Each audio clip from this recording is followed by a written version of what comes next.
नमस्कार। ज्योतिष शास्त्र में श्रद्धा और विश्वास रखने वाले सभी जातकों का पारलौकिक जगत चैनल में बहुत बहुत स्वागत है।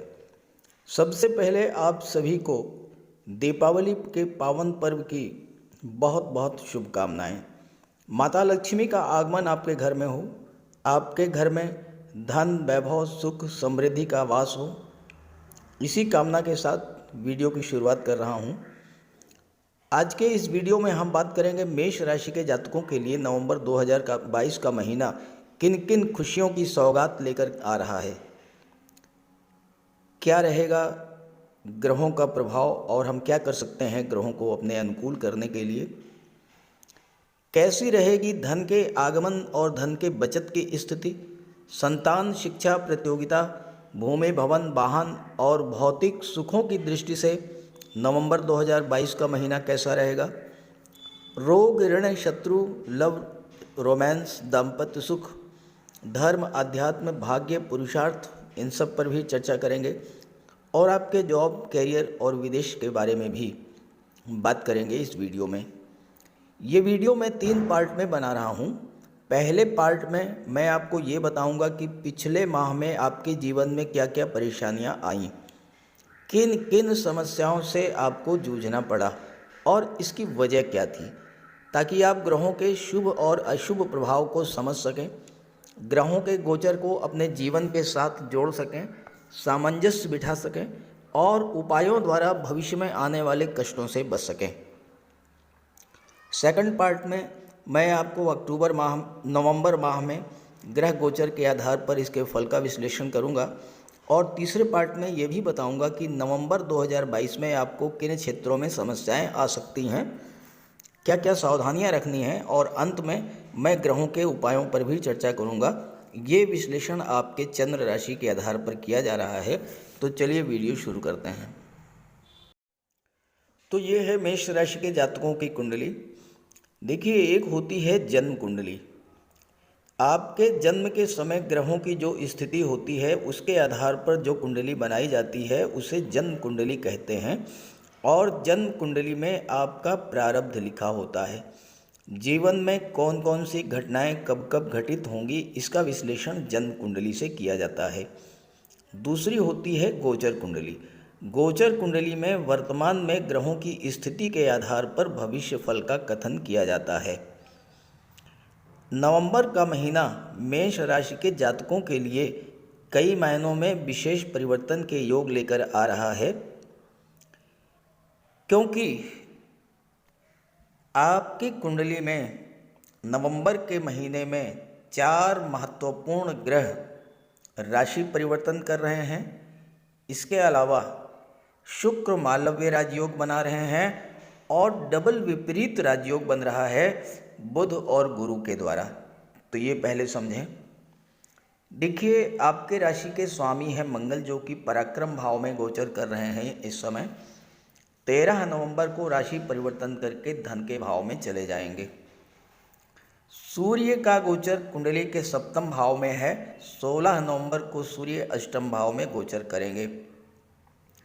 बुध 13 नवंबर को अष्टम में गोचर करेंगे और शुक्र, जो कि अभी सप्तम भाव में गोचर कर रहे हैं और मालव्य राजयोग बना रहे हैं, साथ ही साथ बुध और शुक्र का लक्ष्मी नारायण योग भी बन रहा है, वो 11 नवंबर को अष्टम भाव में चले जाएंगे। शनिदेव दशम भाव में गोचर कर रहे हैं और 23 अक्टूबर को मार्गी हो चुके हैं। देवगुरु 12वें भाव में गोचर कर रहे हैं और देवगुरु 24 नवंबर को मार्गी होंगे। राहु आपके लग्न में है और केतु सप्तम भाव में गोचर कर रहे हैं। तो ये है ग्रह स्थिति। आपकी कुंडली में डबल विपरीत राजयोग बन रहा है। विपरीत राजयोग कैसे बनता है? 6ठे 8वें और 12वें भाव का स्वामी अगर 6ठे 8वें और 12वें भाव में गोचर करे तो विपरीत राजयोग बनता है। देखिए, 6ठे भाव के स्वामी है बुध। देखिए, यहाँ पर 6 लिखा हुआ है। 6 का मतलब कन्या राशि। कन्या राशि के स्वामी कौन है? बुध। बुध का गोचर अष्टम भाव में है, 13 नवंबर को हो जाएगा। तो 13 नवंबर से बुध आपके कुंडली में विपरीत राजयोग बनाएंगे। देवगुरु मीन राशि में गोचर कर रहे हैं, अपनी ही राशि में। देखिए यहाँ 12 लिखा हुआ है, 12 का मतलब मीन राशि। मीन राशि के स्वामी कौन है? गुरु। तो देवगुरु 12वें भाव में गोचर कर रहे हैं और मीन राशि में 12वें भाव के स्वामी होकर, तो यहाँ पर देवगुरु ने विपरीत राजयोग बनाया। तो बुध और दो ऐसे ग्रह जो कि ज्ञान, बुद्धि, विवेक के कारक हैं, जो मान सम्मान, पद और प्रतिष्ठा के कारक हैं, ऐसे दो ग्रह जो कि धन संपत्ति के कारक हैं, व्यापार के कारक हैं, आईटी सेक्टर, कंप्यूटर मैनेजमेंट के कारक हैं, ज्योतिष के कारक हैं और धर्म अध्यात्म के कारक हैं, ऐसे दो ग्रह डबल विपरीत राजयोग बना रहे हैं। आपके जीवन में बहुत बड़ा सकारात्मक परिवर्तन देखने को मिलेगा, आप खुद महसूस करेंगे नवंबर में। लेकिन आगे बढ़ने से पहले मैं आपको अक्टूबर माह की चर्चा कर लूं कि आपको अक्टूबर माह में किन कारणों से परेशानी आई होगी। अक्टूबर माह में आपको ज़्यादा परेशानी आई होगी मंगल, शनि और सूर्य के कारण। आपके लग्न के स्वामी मंगल हैं। जब मंगल ही राशि के स्वामी ही पीड़ित हों तो स्वाभाविक है कि वो आपको भी पीड़ा देंगे। मंगल का गोचर पराक्रम भाव में है, बुध की राशि में। यहाँ पर 3 लिखा हुआ है, 3 का मतलब मिथुन राशि। मिथुन राशि के स्वामी हैं बुध। मंगल और बुध में नैसर्गिक शत्रुता है, तो शत्रु राशि का में गोचर करने के कारण मंगल पीड़ित हुए। तीसरा भाव क्या होता है? पराक्रम, पुरुषार्थ, ऊर्जा का। मंगल जब पीड़ित होते हैं तो व्यक्ति को कमजोर बना देते हैं, कार्यों को बिगाड़ देते हैं। व्यक्ति जब अपने आप को कमजोर स्थिति में पाता है तो उसे क्रोध बहुत आता है। क्रोध के कारण बिला वजह के विवाद होते हैं, शत्रुता बढ़ती है। आपके साथ भी ये सब कुछ हुआ होगा। और एक सबसे बड़ी बात, केतु की नवम दृष्टि मंगल पर पड़ रही है। आज है 24 अक्टूबर, 13 नवंबर तक यही स्थिति रहेगी। केतु की दृष्टि मंगल पर पड़ेगी। केतु क्या है? केतु डिटैचमेंट के कारक हैं, अलगाव के कारक हैं, मन में निराशा और डिप्रेशन पैदा करेंगे। अचानक से परिवारजनों, मित्रों, सहयोगियों या पति पत्नी के बीच विवाद हुआ होगा, बहुत छोटा सा विवाद, और उस विवाद ने उग्र रूप धारण कर लिया होगा। क्योंकि केतु का अर्थ होता है बुलंदी, तो जिस भी चीज़ पर केतु की दृष्टि पड़ती है उसे बुलंदी पर पहुंचा देते हैं। अब विवाद हुआ, बहुत अधिक बढ़ गया। अशुभ मंगल संतान के लिए भी कष्टकारी होते हैं। गर्भवती माताओं को विशेष परेशानी झेलनी पड़ी होगी। यहाँ पर गोचर करते हुए मंगल के कारण, चूँकि मंगल पीड़ित थे, आपको हाई ब्लड प्रेशर, नेत्र कष्ट या बड़े भाई से विवाद हुआ होगा। गठिया, ज्वाइंट पेन्स, एक्सीडेंट, चोट चपेट, फोड़े फुंसी, बार बार बुखार आना, ये सब समस्याएं आपके सामने आई होंगी। अगर मंगल जन्म कुंडली में ज़्यादा ही खराब हो तो गुर्दे में पथरी की समस्या भी बनती है। अगर आपके साथ ये सब हुआ है तो कमेंट जरूर कीजिएगा, आपके साथियों को भी, मित्रों को भी ये जानकारी मिल सके। हालांकि सबके साथ नहीं हुआ होगा, लेकिन जिनके जीवन में मंगल की महादशा या अंतर्दशा चल रही है उनके साथ तो जरूर हुआ होगा। मंगल के कारण, चूंकि मंगल की दृष्टि पड़ी भाग्य भाव पर, तो भाग्य का साथ नहीं मिला होगा। आपने परिश्रम तो बहुत अधिक किया होगा। अब यहाँ पर शनि भी बैठे हैं कर्म के भाव में, और शनि वक्री तो हैं ही, 23 अक्टूबर तक वक्री थे, 23 के बाद मार्गी हुए हैं।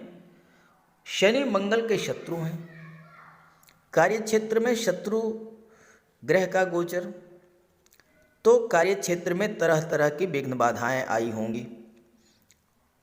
काम में मन नहीं लगा होगा, शरीर में आलस्य और थकान महसूस हुई होगी, बनते बनते कार्य आपके बिगड़ गए होंगे, क्योंकि एक तो भाग्य का साथ नहीं मिला, दूसरे शनि वक्री और वह भी कार्य क्षेत्र में, और तीसरे आपके राशि के स्वामी पीड़ित। तो कार्य के मामले में आपको लगातार असफलता देखने को मिली होगी। मंगल के कारण प्रॉपर्टी को लेकर के भी कोई विवाद हुआ होगा, आत्मविश्वास में कमी आई होगी, घबराहट और लगातार सिर दर्द की भी शिकायत आपको रही होगी। शनि की दृष्टि पड़ी 12वें भाव पर। शनि वक्री थे 23 अक्टूबर तक, 23 के बाद मार्गी हुए हैं, और 12वां भाव अस्पताल का होता है, 12वां भाव न्यायपालिका कोर्ट कचहरी का होता है। तो आपके चक्कर लगे होंगे अस्पतालों के, मेडिकल स्टोर के, पैथोलॉजी लैब के। हो सकता है कोई मंगल के कारण किसी से लड़ाई झगड़ा हुआ हो, बात ज़्यादा बढ़ गई हो, आपको कोर्ट कचहरी के चक्कर भी लगाने पड़े हों। और शनि के कारण काम में मन न लगना, थकान, आलस्य, कार्य में बाधाएं, कार्यों की गति मंद हो जाना, धनागम में कमी, धन का संचय न होना, घुटनों का दर्द, पिंडलियों का दर्द, जोड़ों का दर्द, ये तरह तरह की समस्याएं आपके सामने अक्टूबर में आ रही होंगी। और सूर्य भी 16 नवंबर तक सप्तम में रहेंगे। सप्तम में सूर्य का गोचर व्यापार की दृष्टि से तो बहुत अच्छा है, चूंकि बुध भी हैं, व्यापार को तो बुलंदियों पर ले जाएंगे, लेकिन दाम्पत्य सुखों की दृष्टि से सूर्य का गोचर अच्छा नहीं माना जाता।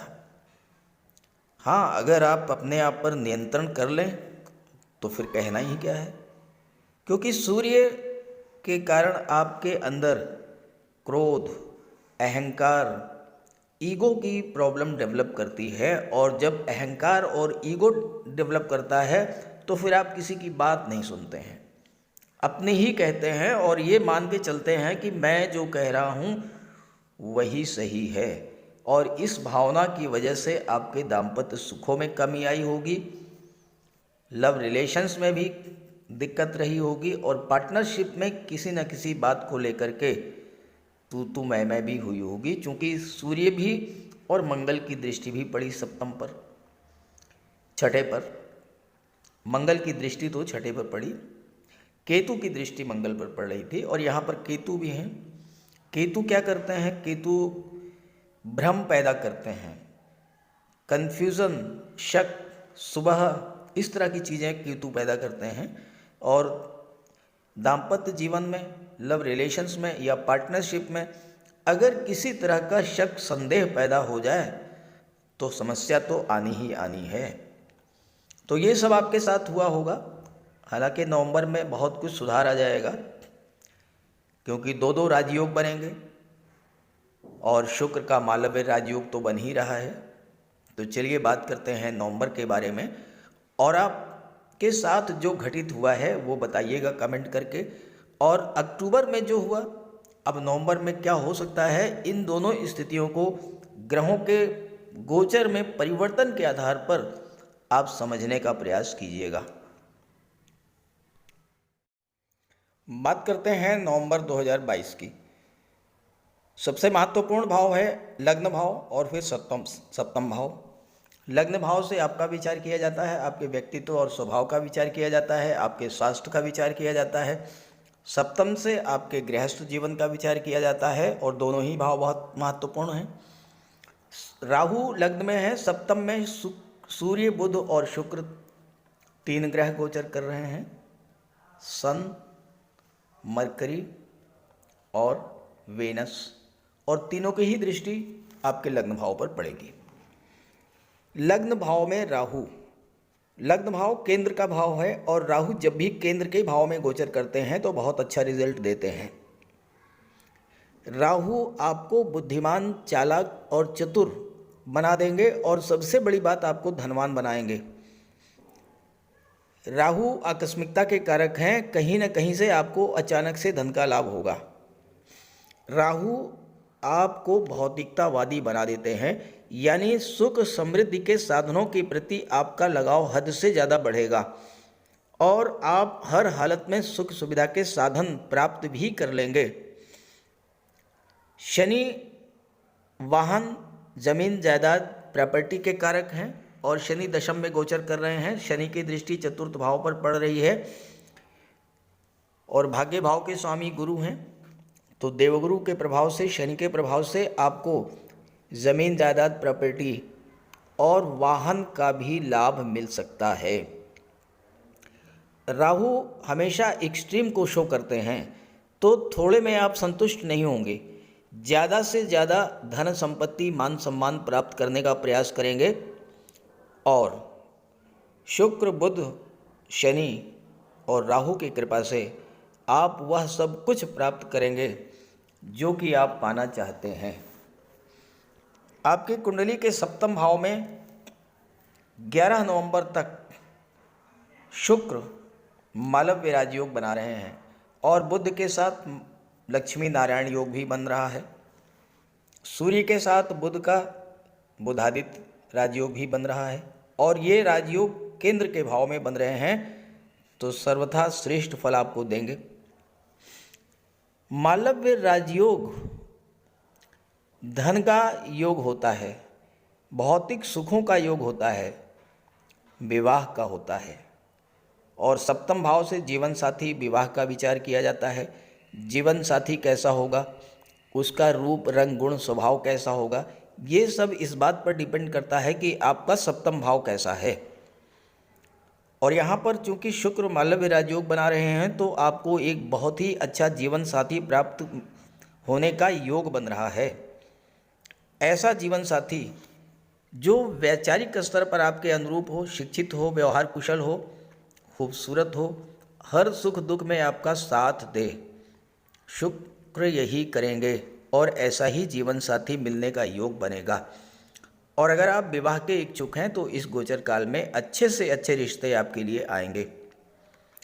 जहाँ तक धन की बात है, शुक्र धन भाव के स्वामी हैं और लाभ भाव के स्वामी हैं शनि। शनि और शुक्र बहुत ही गहरे मित्र हैं, तो धन की प्राप्ति भी होगी और धन का संचय भी होगा, सुखों की बरसात होगी। शुक्र आपको धन प्रदान करेंगे, धन का संचय भी होगा और चूंकि यहाँ पर बुध है, निवेश भी कराएंगे। बुध शेयर मार्केट के कारक होते हैं, आप शेयर में निवेश कर सकते हैं, लेकिन ध्यान रखें कि शेयर में निवेश करने से पहले अपने किसी एक्सपर्ट की राय लेकर के ही निवेश करें। यहाँ पर सप्तम भाव व्यापार का होता है, बुध व्यापार के कारक हैं, तो पार्टनरशिप में व्यापार के लिए बहुत अच्छा रहेगा। ऐसा बिजनेस पार्टनर जो कोऑपरेटिव नेचर का हो, ईमानदार हो, परिश्रमी हो, साउंड फाइनेंशियल बैकग्राउंड का हो, ऐसा आपको पार्टनर मिलेगा। सप्तम भाव से आपकी पब्लिक इमेज का विचार किया जाता है और शुक्र की दृष्टि आपके लग्न पर है। आप अपने व्यक्तित्व, मधुर वाणी, मिलनसार व्यवहार के बल पर लोगों को मोहित करेंगे। जिस भी क्षेत्र में आप कार्य करेंगे वहाँ पर सफलता, धन की प्राप्ति होगी, खास करके कला के क्षेत्रों से। यहाँ पर शुक्र और बुध का लक्ष्मी नारायण योग भी बनेगा, तो धन की प्राप्ति होगी। माता लक्ष्मी, भगवान विष्णु का निवास होगा आपके घर में और विशेष करके महिलाओं के सहयोग से आपको लाभ होगा। अपनी पत्नी के नाम से कोई व्यापार व्यवसाय शुरू कर सकते हैं, माता के नाम से कोई व्यापार व्यवसाय शुरू कर सकते हैं और वह व्यापार व्यवसाय आपके लिए बहुत ही श्रेष्ठ होगा। सूर्य बुध का बुधादित्य राजयोग बनेगा। सूर्य पंचम के स्वामी हैं, बुध छठे के स्वामी हैं। पंचम भाव शिक्षा का होता है, संतान का होता है, छठा नौकरी का होता है। सूर्य और बुध का बुधादित्य राजयोग बन रहा है और 13 नवंबर के बाद बुध विपरीत राजयोग भी बनाएंगे, तो छात्रों के लिए बहुत अच्छा रहेगा। सूर्य शासन प्रशासन के कारक हैं, राजनीति के कारक हैं, न्यायिक सेवा और विदेश सेवा के कारक हैं। तो जो छात्र कॉम्पिटिटिव एग्जाम्स की तैयारी कर रहे हैं, खास करके आईएएस आईपीएस सिविल सर्विसेज की, उनके लिए बहुत अच्छा रहेगा। जॉब मिलने का योग है। जहाँ तक बुध की बात है तो बुध आईटी सेक्टर, कम्युनिकेशन मैनेजमेंट के क्षेत्र में आपको जॉब दिला सकते हैं। किसी मल्टीनेशनल कंपनी में, प्राइवेट सेक्टर में, कंप्यूटर, आईटी सेक्टर, कम्युनिकेशन या मैनेजमेंट के क्षेत्र में आपको नौकरी मिलेगी। ये होगा बुधादित्य राजयोग का प्रभाव। 11 नवंबर को शुक्र अष्टम में आ जाएंगे, 13 नवंबर को बुध अष्टम में आ जाएंगे और 16 नवंबर को सूर्य अष्टम में आएंगे। आइए इस पर बात कर लेते हैं। यहाँ पर एक बात जरूर ध्यान रखें कि सूर्य के कारण थोड़ा बहुत दाम्पत्य जीवन में तनाव की स्थिति बनेगी। हालांकि शुक्र हैं तो कोई विशेष आपको हानि नहीं होगी, लेकिन फिर भी सावधानी अपेक्षित है। 11 नवंबर को शुक्र अष्टम भाव में गोचर कर जाएंगे और पूरे नवंबर शुक्र अष्टम में ही गोचर करेंगे। अष्टम भाव में शुक्र को शुभ माना जाता है और अष्टम भाव में शुक्र उत्तम फल प्रदान करते हैं। आपको दीर्घायु बनाएंगे, रोगों से मुक्ति दिलाएंगे और महाधनी भी बना देंगे। आप लग्जरियस लाइफ स्टाइल में जीवन बिताएंगे। दूसरे शब्दों में कहा जाए तो आपका जीवन राजा के समान होगा। अष्टम भाव में शुक्र आपको बहुत सारी यात्राएं भी कराएंगे, खास करके विदेश यात्राएं। और चूंकि शनि की दृष्टि पड़ रही है 12वें भाव पर और शनि आयु के कारक होते हैं और शुक्र के मित्र हैं, तो आपकी आयु में भी वृद्धि होगी। अष्टम भाव को मांगल्य भाव या मंगल सूत्र से संबंधित भाव भी कहा जाता है। अगर आप महिला हैं तो विवाह के बाद आपको हर प्रकार के सांसारिक सुख प्राप्त होंगे। आपके पति धनवान होंगे और विवाह के बाद उनकी आर्थिक स्थिति में सुधार होगा। अष्टम भाव में शुक्र सरकार या सरकारी पक्ष से धन का लाभ कराते हैं। स्वभाव से आप प्रैक्टिकल होंगे, नज़रिया आपका भौतिकतावादी होगा और यहाँ पर शुक्र और बुध आपको गुप्त धन की प्राप्ति करा देंगे अचानक से, चूंकि अष्टम भाव आकस्मिक घटनाओं का होता है।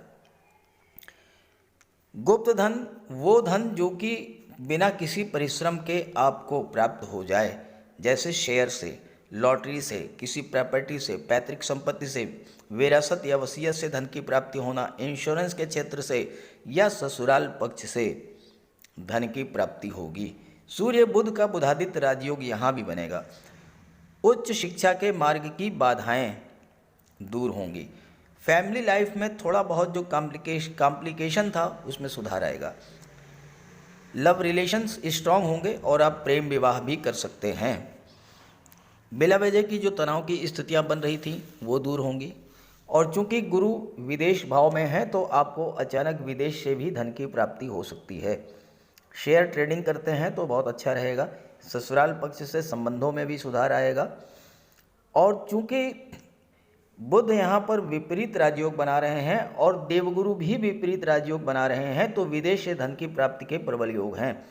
विदेशी व्यापार में उन्नति होगी, विदेश से आपको लाभ होगा, विदेश में आप सेटल भी हो सकते हैं।